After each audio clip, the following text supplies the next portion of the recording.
అప్పులు ఉన్నాయమ్మా నాకు, ఇల్లు ఉంది కదా తాకట్టు పెడతాను అని చెప్పాడమ్మా. అది అడిగేశాడు కదా, ఇచ్చేసాను, అప్పులన్నీ కట్టేశానమ్మా నేను అని చెప్పాడమ్మా. 10 రోజుల తర్వాత కొడుకు యాక్సిడెంట్ లో చనిపోయాడమ్మా. అయ్యో రామా.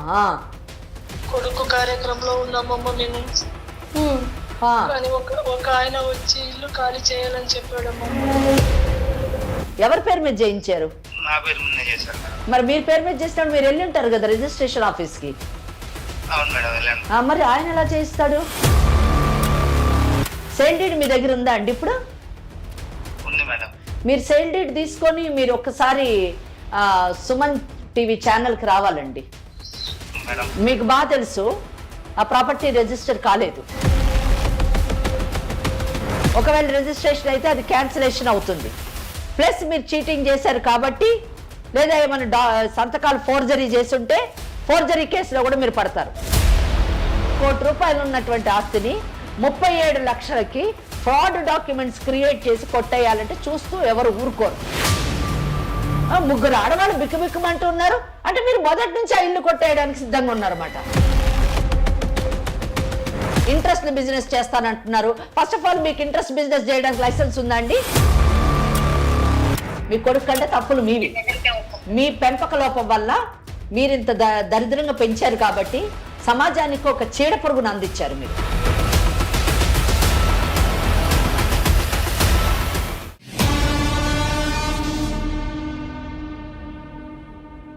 వేరికోస్ వెయిన్స్ కి సరైన చికిత్స కోసం సంప్రదించండి ఎవిస్ హాస్పిటల్. నమస్కారం. ఎవిస్ హాస్పిటల్ సమర్పించు లీగల్ అడ్వైస్ కార్యక్రమానికి స్వాగతం. నాతో పాటు అడ్వకేట్ వెంకటేశ్వరి గారు ఉన్నారు. నమస్తే అమ్మా. అమ్మ, ఇవాల్టి కేసు పార్వతమ్మది. ఓకే. కొడుకు బాధితురాలనాలా, విధిరాత బాధితురాలనాలా నాకు అర్థం కావట్లేదు. ఆమె చెప్పిన 2 మాటల్లో గత 1 వీక్ నుంచి ఇక్కడికి వస్తూ ఉంది. డైరెక్ట్గా కూర్చోవడానికి ఇష్టపడట్లేదు. ఫోన్ కాల్ ద్వారా తను అందుబాటులోకి ఉంటుందమ్మా. సరే, తనతో మాట్లాడు. ఎందుకంటే పెద్ద ఆవిడ కూడా కదా. ఎస్.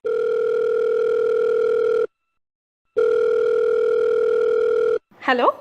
హలో, ఎవరమ్మా? నమస్తే అండి, నేను లీగల్ అడ్వైస్ నుంచి కాల్ చేస్తున్నాను, సుమన్ టీవీ.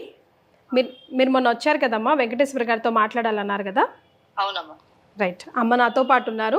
ప్రాబ్లమ్ని క్లియర్గా డిస్కస్ చేయండి. మీ బాబుతో సమస్య అన్నారు. అవునమ్మా. ఏమైంది అమ్మా? నా పేరు పార్వతమ్మ. ఓకే. నేను, మా ఆయన, బాబు ఉండేవారమ్మా. మా ఆయన గవర్నమెంట్ ఎంప్లాయీ. మంచిగా పెంచాము కొడుకునైతే. చదువుకుంటాడు అనుకున్నాం మేము. ఓకే. కానీ వాళ్ళ డాడీ గారభంగా పెంచి డబ్బులు ఇచ్చి వాడిని ఇచ్చేసాడు. వాడు కాలేజీ మానేసి తిరగడం, తాగడం. అతి గారభం వల్ల చెడిపోయారు అంటారు ఒక మాటలో చెప్పాలంటే. అవునమ్మా. అయితే ఏమైంది ఇప్పుడు? ఇప్పుడు వాళ్ళ డాడీ 5 ఏళ్ళు అవుతుందమ్మా, చనిపోయాడు. ఓకే. ఇక్కడ అప్పులు చేశాడు. ఎవరు చేశారు? కొడుకమ్మా. ఓకే. ఆయన చనిపోయిన తర్వాత? ఓకే. వాళ్ళ డాడీ ఉన్నప్పుడు డాడీ ఇచ్చేవాడు, మంచిగా ఇచ్చి డబ్బులు ఇచ్చేసేవాడు. దేనికి డబ్బులు ఇచ్చేవారు? తిరిగేదానికి. నేను జాబ్ చేస్తాను, సొంతంగా ఏమో బిజినెస్ పెట్టుకుంటానని చెప్పి వాళ్ళ డాడీతో ఇప్పించుకునేవాడమ్మా. అంటే ఎంత? మీ వారు ఏ డిపార్ట్మెంట్ లో చేసేవారు? గవర్నమెంట్ ఎంప్లాయీ అన్నారు కదా. బిహెచ్ఎన్ఎల్ అమ్మా. బిఎస్ఎన్ఎల్ లో పనిచేసేవారు. ఓకే. ఓకే. బిజినెస్ చేస్తారంటే ఏ బిజినెస్ చేస్తానని అనేవాడు? అంటే చెప్పేవాడు కాదమ్మా, చేస్తాను అని ఇప్పించుకునేవాడు. అవును. ఎంత డబ్బు మటుకు ఇచ్చారు మీ వారు? తెలియదమ్మా. చెప్పేవాడు కానీ లక్షలు ఇస్తానని చెప్పలే. ఏమో 5,000 10,000 ఖర్చుకి ఇస్తాను బాబుకి అని చెప్పేవాడు. ఆ తర్వాత ఆయన చనిపోయిన తర్వాత ఈయన అప్పులు చేయడం మొదలెట్టాడు. ఇప్పుడు అప్పులు చేయడం మొదలు పెట్టాడమ్మా. ఓకే. కానీ ఒక రోజు వచ్చి నాతో మాట్లాడాడమ్మా. అమ్మ, నేను మారిపోతున్నాను, మంచిగా ఉంటాను, మిమ్మల్ని చూసుకుంటాను. ఎంత ఉంటుంది వయసు? 35 ఏళ్ళమ్మా. పెళ్ళయిందా? అదే ఇట్లా తిరిగేదానికి చేసేదానికి పెళ్లి చేస్తే బాగుపడతాడని అనుకున్నామమ్మా మేము. చేశారు పెళ్లి? పెళ్లి చేసామమ్మా. పిల్లలు ఉన్నారా? ఒక పాప ఉంది. ఏం ఉద్యోగం చేస్తున్నాడు పెళ్లి చేసే టైంకి? ఇట్లా చేస్తే నా ఫ్యామిలీ ఉంటే మంచిగా ఉంటాడేమో అని. అంటే పెళ్లి చేసే టైంకి ఉద్యోగం లేదు? ఏమి లేదమ్మా, కానీ మారలేదమ్మా వాడు. అదే మొదలు పెట్టాడు. మరి మన కాడ లేదంటే కూడా వేరే కాడ అప్పులు తీసాడు. చేసి ఒక రోజు నా కాడ వచ్చి మాట్లాడాడమ్మా. ఏమని? అమ్మ, నేను మారిపోతున్నాను, నాకు ఫ్యామిలీ ఉంది కదా, మంచిగా చూసుకుంటాను, డాడీ అయితే వెళ్ళిపోయాడు కదా, ఈ ఇల్లు ఉంది కదా మనకి, ఇల్లు తాకట్టు పెట్టి అప్పులన్నీ కట్టేస్తానమ్మా అన్నాడు. సరేలే, కొడుకే కదా, మారుతాడేమో, మంచిగా ఉంటాడేమో, చూసుకుంటాడేమో అని అనుకున్నామమ్మా. సరే నాన్న, మారిపోయా కదా, మంచిగా చూసుకో, అని చెప్పాను. మరి ఇట్లా అప్పులు ఉన్నాయమ్మా, నాకు ఇల్లు ఉంది కదా తాకట్టు పెడతాను అని చెప్పాడమ్మా.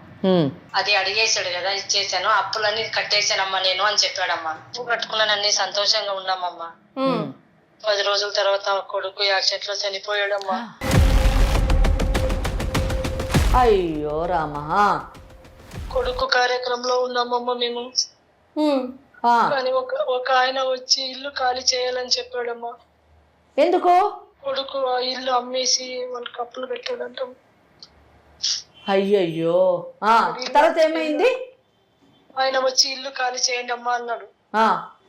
ఏం చేయాలో మాకు అర్థం కాలేదమ్మా. కాగితాలు ఏమన్నా చూపించాడా? చూపించాడమ్మా. ఏం కాగితాలు చూపించాడు? ఇట్లా డబ్బులు తీసుకున్నానని చూపించారమ్మా. డబ్బులు తీసుకున్న కాగితాలు. ఓకే. అంటే అప్పులాగా తీసుకున్నాడా, ఈ ఇల్లే అమ్మేశాడా? అప్పులాగా తీసుకుని వాళ్ళ ఇల్లు తర్వాత తీసుకున్నాడు. ఇప్పుడు ఇంతగా మీరు ఆ ఇంట్లో ఉన్నారా బయట ఉన్నారా? ఇంట్లోనే ఉన్నామమ్మా. ఇంట్లోనే ఉన్నారు. ఇప్పుడు ఏంటి పరిస్థితి? ఇల్లు అమ్మింది మాకు తెలియదమ్మా. ఇల్లు అమ్మేసి మీకు తెలియకుండా అప్పులు కట్టాడు. అవునమ్మా. కట్ చేసి 10 రోజులకు చనిపోయాడు. ఇప్పుడు ఏమంటున్నాడు వచ్చిన ఆయన? ఇల్లు ఖాళీ చేయాలని చెప్తున్నాడమ్మా. అతని పేరేంటమ్మా? సుబ్బరాజమ్మా. మీరు ఇక్కడికి ఎందుకు వచ్చారు? సడన్ గా ఇల్లు ఖాళీ చేయమంటే నేను మా కోడలు మనవరాలు ఎక్కడికి వెళ్ళాలమ్మా? రోడ్డు మీద పడతామమ్మా మేము. ఇప్పుడు ఆయన వచ్చేమో ఇల్లు ఖాళీ చేయమని చెప్తున్నాడు. మాకు మీరే ఏమన్నా కొంచెం హెల్ప్ చేయాలమ్మా. అందుకే వచ్చామమ్మా మీ కాటికి. ఎంత టైం ఇచ్చారు మీకు ఖాళీ చేయడానికి? 1 రోజులు అంటున్నాడమ్మా. 1 రోజులు. చాలా ఇదొక నిజం చెప్పాలంటే ఒక కొత్త కేసు, కొత్త కోణంలో చూడాల్సినటువంటి కేసు అని చెప్పాలి. ఒకటి పిల్లల పెంపకం. అంటే జనరల్గా మాట్లాడుకుంటే పిల్లల్ని ఏ విధంగా పెంచాలి అన్నది ఈ కేసులో మనము తెలుసుకోవాల్సినటువంటి విషయం. ఎందుకంటే ఉన్న ఒక కొడుకుని మితిమీరినటువంటి ప్రేమతోని పెంచి ఆ ప్రేమ ఎంత మటుకు వెళ్ళిందంటే అడిగినప్పుడల్లా తండ్రి డబ్బిస్తూ పోయాడు. ఏదో కొత్త బిజినెస్ పెడతాడు, వ్యాపారం చేస్తాను. ఏం వ్యాపారం చేయాలనుకుంటున్నాడు? ఆ వ్యాపారానికి ఎంత కావాలి?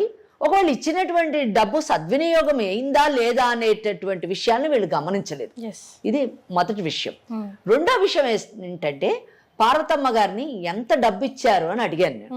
అడిగితే ఏమోనమ్మా నాకు తెలియదు, నాకు అవగాహన. అంటే తల్లి కూడా నిజం చెప్పాలంటే ఉన్నది ఒకడే కొడుకు.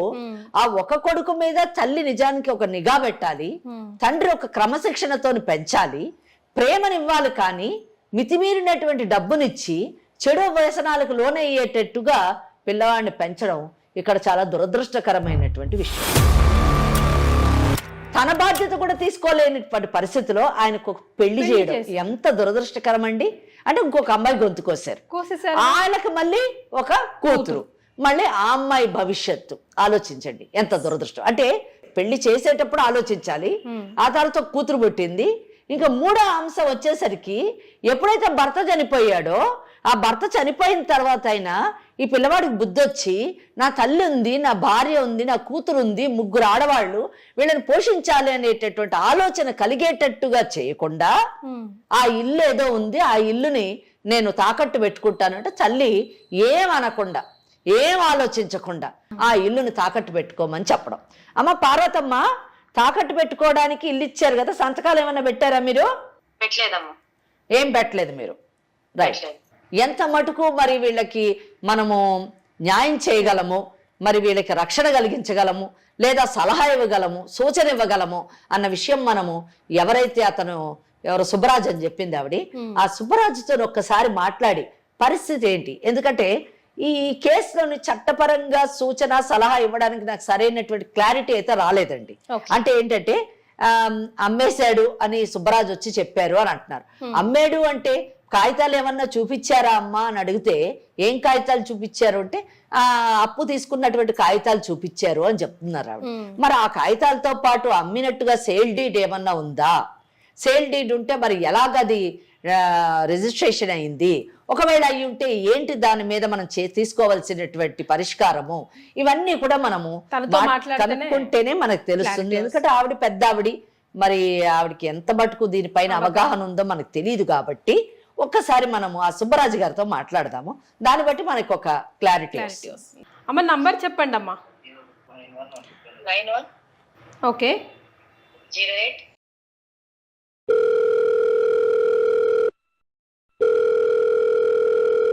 హలో హలో, నమస్తే అండి, సుబ్బరాజు గారా? అవును మేడం. మీరు ఎవరండి? నేను సుమన్ టీవీ లీగల్ అడ్వైస్ నుంచి కాల్ చేస్తున్నాను సుబ్బరాజు గారు. నాకెందుకు కాల్ చేశారు మేడం? ఎస్, మీకు ఎందుకు కాల్ చేశానంటే రీసెంట్గా పార్వతమ్మ అనే ఆవిడ కొడుకు చనిపోయారు.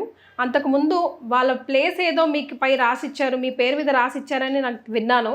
దాని మీద ఒక క్లారిటీ లేదు మాకు, ఒకసారి క్లారిటీ తెలుసుకుందామని.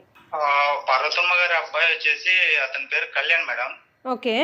అతను నా దగ్గర గత 10 సంవత్సరాల నుంచి అమౌంట్ తీసుకునేవాడు, ఇచ్చేవాడు మేడం, కట్టేవాడు. ఓకే. 10,000 20,000 అట్లా అట్లా తీసుకొని ఇచ్చేవాడు. ఓకే. అట్లా అట్లా కొంచెం కొంచెం పెంచుకుంటా అది కాస్త లక్షల్లోకి వెళ్ళిపోయింది మేడం. అట్లా తీసుకుంటూ దగ్గర దగ్గర ఎంత అయిందంటే 12 లక్షలు అయింది మేడం. 12 లక్షలు అప్పు అయింది. ఆ 12 లక్షలు 5 సంవత్సరాల క్రితమే 12 లక్షలు అయిపోయింది మేడం. అది వాడు అది ఎట్లా ఎందుకు రానికి ఇంత అమౌంట్ అంటే, నాకే అవసరాలు ఉన్నాయి, వాడు పెద్ద ఇది మేడం, జల్సాలు, తాగుడు, ఫ్రెండ్స్ వేసుకొని తిరుగుడు, ఆ డబ్బులు అంటే కేరే లేదు వాడికి. మనకి అడిగేవాడు, సో మనకు కరెక్ట్ టైంలో కడుతున్నాడు కదా అనేసి మేము కూడా ఇచ్చేవాళ్ళం మేడం. మేము అడిగేవాళ్ళం కాదు ఎందుకు ఏంటి అనేసి. అంటే మీకు తెలుసు జలసాలకి యూజ్ చేసుకుంటున్నాడు, తన కుటుంబానికి ఉపయోగపడేది కానీ తెలుసు, అయినా స్టిల్ మీకు ఇంట్రెస్ట్ వస్తుంది కాబట్టి మీరు ఇస్తా పోయారు. మీ డబ్బు మీకు రిటర్న్ వస్తుంది కాబట్టి వాడు ఎట్టబోతే నాకెందుకు, నా డబ్బు నాకు వస్తుంది కదరా నాయన అనుకున్నారు మీరు, అంతేనా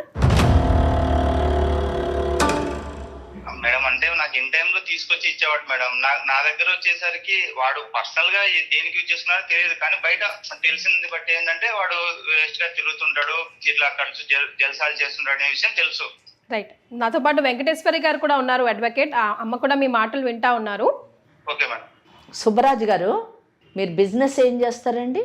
మేడం మేము డబ్బులు ఇట్లా రియల్ ఎస్టేట్ చేస్తాను, ప్లస్ ఇట్లా ఇంట్రెస్ట్ కి ఇట్లా అమౌంట్ ఇస్తాను మేడం. ఎవరైనా డబ్బులు అడిగితే మీరు డబ్బులు ఇవ్వచ్చు, ఇంట్రెస్ట్ అది మీ వ్యక్తిగతము, లేదా బిజినెస్గా కూడా మీకు లైసెన్స్ ఉంటే మీరు ఆ బిజినెస్ కూడా చెయ్యొచ్చు. దాని విషయం అయితే మేము పెద్ద ఏం మాట్లాడదలుచుకోలేదు, ఆ ఇష్యూస్లోకి మేము వెళ్ళము. మేము తెలుసుకోవాలనుకున్నది ఏంటంటే, పార్వతమ్మ గారు ఏమంటున్నారంటే, మా కొడుకు చనిపోయిన 10 రోజులకు సుబ్బరాజు అన్న ఆయన వచ్చి, ఈ ఇల్లు మాకు మీ కొడుకు అమ్మేశాడు కనుక ఖాళీ చేయండి, ఒక 1 నెల రోజులు టైం ఇస్తున్నాము అని అన్నారు అని చెప్తున్నారు ఈ పార్వతమ్మ గారు. దీని విషయంలోనే మాకు అసలు ఏంటో అర్థం కాలేదు. ఆ ఇల్లు ఎలా అమ్మాడు, మరి ఎలాగ మీకు మీ పొజిషన్లోకి ఎలాగొచ్చింది, అసలు మీరు ఎలా హక్కుదారుడు అవుతారు అన్నది కొంచెం తెలుసుకోవాలనుకుంటున్నామండి. అసలు ఏం జరిగింది ఇల్లు విషయంలో? Okay madam. Okay madam. 5 సంవత్సరాల క్రితం వచ్చేసి టోటల్ అమౌంట్ 12 లక్షలు అయింది మేడం. నేను ఇచ్చిన అమౌంట్. ఓకే. ఆ అమౌంట్ 5 సంవత్సరాలకి మొత్తం టోటల్ ఇంట్రెస్ట్ కలిపి 32 lakhs అయింది మేడం. Okay, 32 lakhs. ఇప్పుడు దాని వాల్యూ ఎంత ఉంటదండి? దాని వాల్యూ ఉంటది మేడం, బానే ఉంటది. కానీ ఇంకా నేను అడిగేసాను మేడం, నాకు ఇట్లా అమౌంట్ కావాలి, చాలా రోజులు అవుతుంది, నాకు కంపల్సరీ ఇట్లా కావాలి అమౌంట్ అనేసి నేను మామూలుగానే అడిగేసాను మేడం. ఓకే. అడిగితే అన్న నా దగ్గర అయితే డబ్బులు లేదు, నేను డబ్బులు అయితే ఇప్పుడు ఇవ్వలేను, ఇల్లు ఉంది, ఇల్లు అమ్ముతాను, తీసుకోండి అని అన్నాడు మేడం. ఓకే. సరే, నాకు కూడా డబ్బులు కావాలి కదా అనే ఉద్దేశంతో నేను, నాకు యాక్చువల్ గా ఇల్లు తీసుకునే ఉద్దేశం లేదు, బట్ నా డబ్బులు రావాలి కాబట్టి నేను రికవరీ చేసుకోవాలి కాబట్టి సరే తీసుకుంటాను అని చెప్పాను మేడం. ఓకే. సరే అన్న, నీకు 32 lakhs ఇవ్వాలి కదా, నాకు ఇంకా పైన ఒక 5 lakhs ఇవ్వండి, నీకు ఇల్లు రిజిస్ట్రేషన్ చేసిస్తాను పూర్తిగా అని చెప్పాడు మేడం. అంటే ఆల్మోస్ట్ 37 lakhs. 37 lakhs. 37 లక్షలకి మీరు ఇల్లు. ఈ మీరు కొనుక్కున్నటువంటి ఇల్లు ఎక్స్టెంట్ ఎంత ఉంటది, ఎన్ని గజాలు ఉంటది? ఒక 150 గజాలు ఉంటది మేడం. ఉంటది కాదు, మీరు రిజిస్ట్రేషన్ చేయించుకున్నా అన్నారు కదా, పక్కగా చెప్పాలి. 150 గజాలు. ఏ ఏరియాలో ఉంటుంది? బీరంగూడ మేడం. బీరంగూడ అంటే ఆల్మోస్ట్ 80 లక్షలు ఉంటది కాస్ట్ ఈజీగా. పర్టికులర్ గా చెప్పలేము మేడం. ఓకే ఓకే, మీరు చెప్పొద్దు, మేము చెప్తాంలే, మాకు ఐడియా ఉంది. సో 37 లక్షలకి ఇల్లు అమ్ముతా అన్నారు. ఇల్లు అమ్ముతా అన్నాడు, చేశాను. నేను ఇచ్చి ఫర్దర్ గా డాక్యుమెంటేషన్ మీద రిజిస్ట్రేషన్ చేయించుకున్నాను మేడం. ఎక్కడ రిజిస్ట్రేషన్ చేయించారండి? మేడం SRO లో చేయించాను మేడం. ఓకే.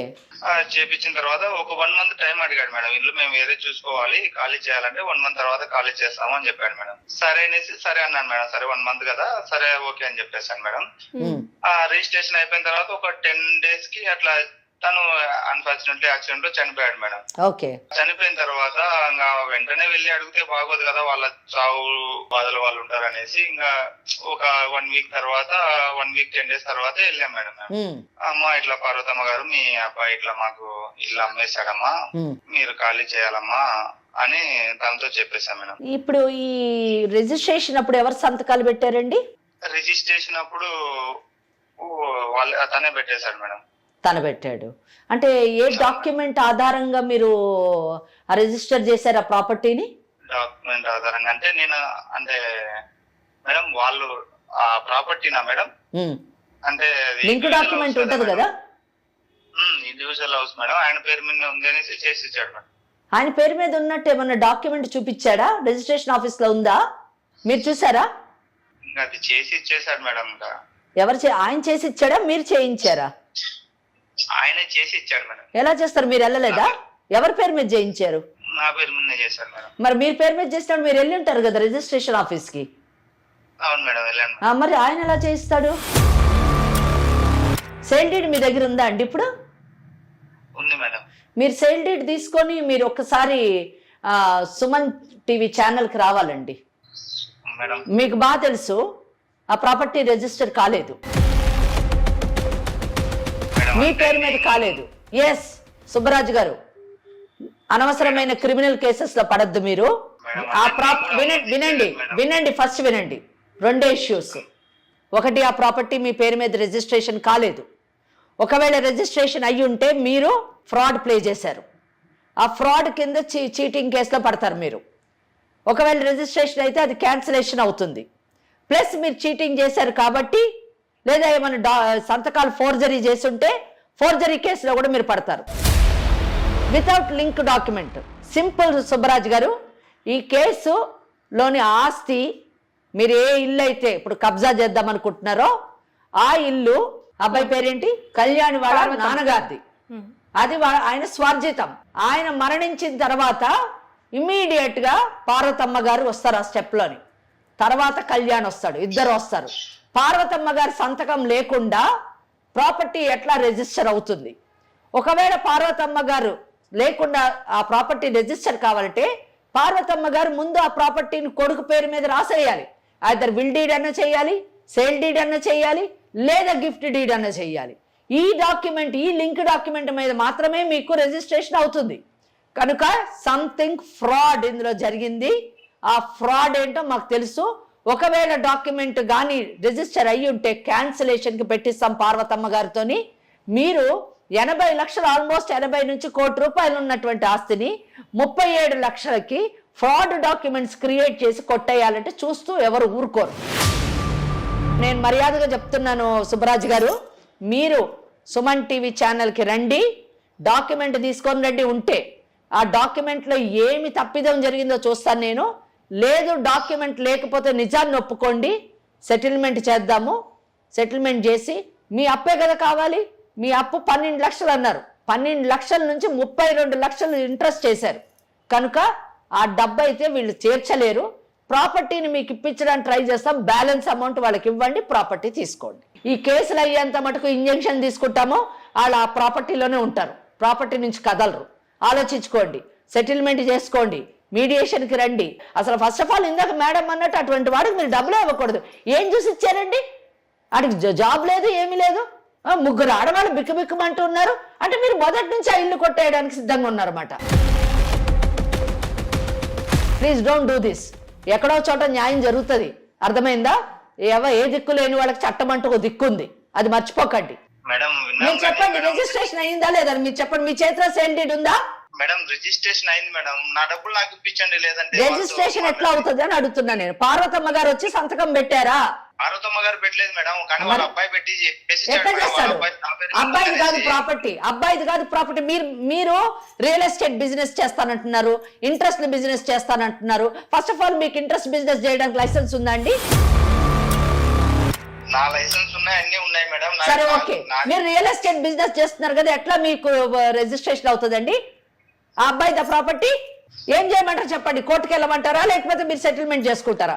మా దగ్గర కూడా వద్దు, మా దగ్గర కూడా రావద్దు, మీరే ఎక్కడైనా కూర్చొని పెద్దల మధ్య కూర్చొని మీరు పార్వతమ్మ కూర్చొని సెటిల్ చేసుకోండి. మేడం ఈ కేసులు ఈ గొడవలు ఎందుకులేండి మేడం, ఏం చేద్దాం మరి? అదే మేడం మీ దగ్గరకు వచ్చి సెటిల్మెంట్ చేసుకుందాం అనుకుంటున్నాం మేడం. నా దగ్గరకు రాని అవసరం లేదు, కానీ మీరు సెటిల్మెంట్ ఎక్కడ కూర్చొని చేసుకున్నా పర్వాలేదు, కానీ రీజనబుల్ సెటిల్మెంట్ కావాలి. అంతేగాని మీరు ఇచ్చిన డబ్బుకి వడ్డీ మీద వడ్డీ, వడ్డీ మీద వడ్డీ, చక్కెర వడ్డీలు వేసేసి 100% నేను చెప్పగలను మీకు లైసెన్స్ లేదు ఇంట్రెస్ట్ బిజినెస్ చేయడానికి. లైసెన్స్ ఉంటే నేను అడుగుతున్నాను, ఏదండి మీ బ్యానర్? ఏ బ్యానర్ మీద మీరు ఇంట్రెస్ట్ బిజినెస్ చేస్తున్నారు? వాటితో ఎందుకు లేండి మేడం. సో అందుకే సుబ్బరాజు గారు ఎక్కడో ఒక చోట మనం మానవత్వంతో ప్రవర్తించాలండి.